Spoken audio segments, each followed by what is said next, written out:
వరంగల్లో బీజేపీ నాయకులు ఆందోళన చేశారు.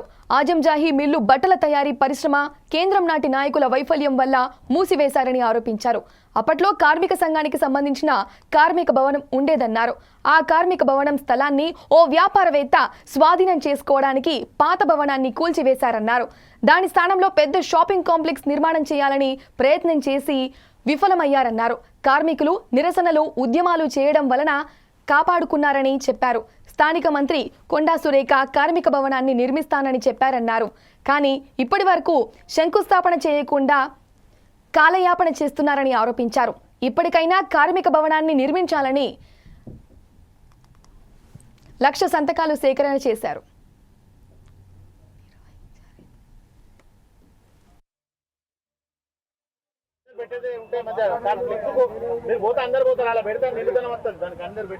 ఆయింజామిల్ కార్మికుల భవనం కూలగొట్టిన రోజు ఇదే జాగల మనం అందరం అన్ని పార్టీలు వచ్చి నిరసన తెలిపి మనం దీన్ని అంటే ప్రభుత్వ పరంగా కానీ ప్రెస్ కానీ అందరూ సహకరించి, ఇది ఎందుకంటే 70 సంవత్సరాల నుంచి వాళ్ళు ఇల్లు కట్టుకొని ఆఫీసు కట్టుకొని ఇక్కడ ఉండే సంగతి ప్రతి ఒక్కరికి వరంగల్లో తెలుసు కనుక చిన్న పెద్ద లేకుండా అందరూ స్పందించి అందరూ ఎవరి స్థాయిలో వాళ్ళు చేస్తే ప్రభుత్వానికి దడబుట్టి ఆపిచ్చిన బాట వాస్తవం.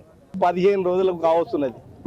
15 ఇక్కడ వాళ్ళు అమ్ముకోవడానికి కబ్జా చేయడానికి ప్రయత్నం చేసిన రోజే మేము అందరం కూడా పెద్దలు గౌరవనీయులు మరి మాజీ మేయర్ గారి నేతృత్వంలో, అదేవిధంగా ప్రదీపరావు గారు కావచ్చు, వన్నాల శ్రీరామ్ కావచ్చు, సీతారామయ్య కావచ్చు, ఇక్కడ ఉన్న సీనియర్ నాయకులు బీజేపీ అధినేత మహారాజులందరం కూడా కార్మికుల వైపు నుంచి పోరాడడానికి కంకణం కట్టుకొని పోరాడుతున్నాం.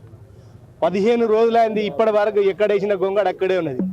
గతంలో కూడా వరంగల్ నుంచి ప్రాతినిధ్యం వహించి ఇందాక పెద్దలు సీతారాం నాయక్ గారు అన్నట్టు ఇక్కడ ఆయంజాయ్ మిల్లు ఆనవాయితీ కూడా లేకుండా గతంలోనే ఆ భూములంతా అమ్ముకొని లోభాయకంగా అమ్ముకొని మొత్తం కబ్జాకు గురైపోయింది.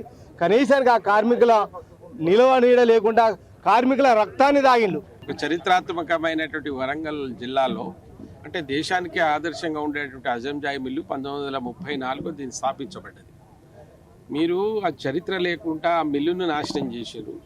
ఆ మిల్లులో ఉండేటువంటి కార్మికులు వాళ్ళ సమస్యలో వాళ్ళు కొంత సేద తీసుకోవడానికి ఒక భవనం కట్టుకుంటే దానిని కూడా నామరూపాలు చేయదలుచుకుంటే ఇక్కడ వరంగల్లో ఉన్నటువంటి ప్రజలు చాలా తెలివైన ప్రజలు, విప్లవాలను సృష్టించినటువంటి ప్రజలు. మీరు ఏం జరుపుకుంటామని మీరు ఈ రకమైనటువంటి నాటకం ఆడుతూ ఉంది. ఇక్కడ కొండ సురేఖ గారు మీకు తెలియదా ఏం చేయదలుచుకున్నారు? 10,000 మందికి ఆధారంగా ఉండేటువంటి ఆజంజాయి మిల్లు నాశనం చేసి మీ పార్టీ ఒక కూత వేస్తే చుట్టుపక్కల ఉండేటువంటి ఆధారంగా పనిచేసేటువంటి ఇది వస్త్ర నిర్మాణం జరిగినటువంటి దేన్ని నాశనం చేస్తే 1990లో ఏ ప్రభుత్వం లేదు, మీదే ఉంది, మీరే దాన్ని శూన్యం పలికారు.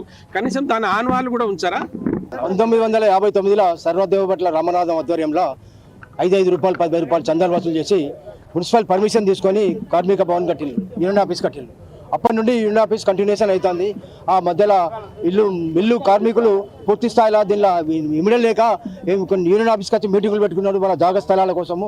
అటువంటి స్థలాన్ని నరేష్ రెడ్డి, కొట్టిమూలు నరేష్ రెడ్డి అనే వ్యక్తి డూప్లికేట్ కాగితాలు సృష్టించి వాళ్ళ రిజిస్ట్రేషన్ చేసి ఓం నమ శివ కమ్మిండు. ఓం నమ శివ ఆ బ్యాంకులో పెట్టి డబ్బులు తీసుకున్నాడు. వీళ్ళు ఇటువంటి మోసగాళ్ళు దుర్మార్గులను